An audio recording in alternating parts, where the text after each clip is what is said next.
வணக்கம். குழந்தையும் தெய்வமும் ஒன்று உண்மை. குழந்தை குணம் கொண்ட பூசாரியும் உண்டு, இறை குணம் உண்ட பூசாரியும் உண்டு. ரொம்ப பண்பான நிலை உள்ளவர்களும் உண்டு. அடியன் முன்பு அடியனுடைய ஊர் பக்கம் ஒரு பெரிய ஊரில் கிளினிக் வைத்து இருக்கிற டயத்தில் எனி டைம் கோயிலில் போய் தான் இருப்பேன். பாதாளியம்மன் கோயில், பாதாள காளியம்மன் கோயில்.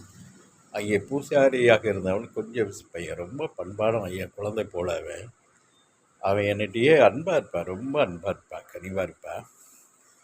நான் அடியன் சாயங்கால நேரத்தில் கோயிலில் இருக்கும்போது ஒரு கோயிலில் ஒரு திண்டில் இருப்பான். கால்கிட்டே இருந்து குழந்தையும் போல அன்பாக பேசிகிட்டு இருப்பேன். ரொம்ப பண்பானவன். இன்னமும் அவனுடைய அன்பு டெலிட் ஆகவில்லை, அவ்வளவு அன்பானவன். சாமி, நீங்கள் தான் சொல்லுவீங்கல்ல, நாளைக்கு ஏதாச்சும் ஒரு பரபரப்பாக நடக்கட்டும் சொல்லுங்கண்ணா. என்னத்தெல்லாம் சொல்ல சொன்னேன், என்னையும் போட்டு நான் கொஞ்ச நேரம் இருக்க உனக்கு பிடிக்கலையா அப்படின்னேன். இல்லை சொல்லுங்கள், நீங்கள் சொல்லுவீங்க அப்படிங்கிறேன்.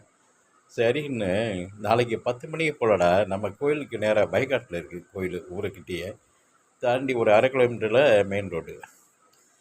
நம்ம கோயிலுக்கு நேராக ஒரு பரபரப்பான நிகழ்வு வரப்போகுதுடா அப்படிங்கிறேன். சரி சாமி, நாளைக்கு நான் 10 மணிக்கு கண்டிப்பாக பார்ப்பேன் அப்படின்னா. சரி அப்படின்னு. அது ஒரு அம்மா டாக்டர் அம்மா, அவங்க ஊரில் ஒரு சொந்தக்கார பொண்ணை வேலைக்கு வச்சுருக்காங்க. மாறி இந்த ஊருக்கு வரும்போது அவங்கள விட்டுட்டு வந்துட்டு என்ன பண்ணுறாங்க, அந்த அம்மா குழந்தையோட 2 குழந்தையோட வர்றாங்க. என்னை சேர்த்துக்குங்க, கஷ்டமாக இருக்குது, ஊரில் இருக்க முடியலன்னு. இல்லை, நானே இங்கே வாங்கி சாப்பிட்டு தரேன், நீ வேணாம், நீ அங்கேயே ஏதாச்சும் பார்த்துக்கன்னு கண்டிப்பாக பேசி விடுறாங்க. பேசி விட்டவுடனே அந்த அம்மா ரெடியாக வாங்கிட்டு பிள்ளைகளுக்கும் கொடுத்துட்டு அதையும் சாப்பிட்டுட்டு அந்த கோயிலுக்கு நேரத்தில் கீழே இறக்கத்தில் படுத்துடுறாங்க.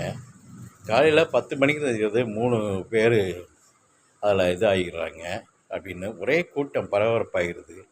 ஜனங்கள்லாம் கூடிடுறாங்க, மக்கள் கூட்டம், அவ்வளவு பரபரப்பு. இவன் ஓடியாந்துட்டான் வீட்டுக்கு. அது சாமி, நான் கேட்டேன்ல, உங்களை தொந்தரவு பண்ணியே கேட்டேன், நம்ம கோயிலுக்கு நேரம் இப்படி நடந்து போச்சு, நீங்கள் சொன்னீங்கல்ல 10 மணிக்கு தெரியும்னு அப்படின்னு குழந்த மாதிரியே வந்துட்டான், ஓடியாந்துட்டான். இது என்ன சொல்வது, நடக்கிறது. அவை குழந்தையாக கேட்ட நிலையே நம்மவும் சொல்ல அது நடக்கிறது.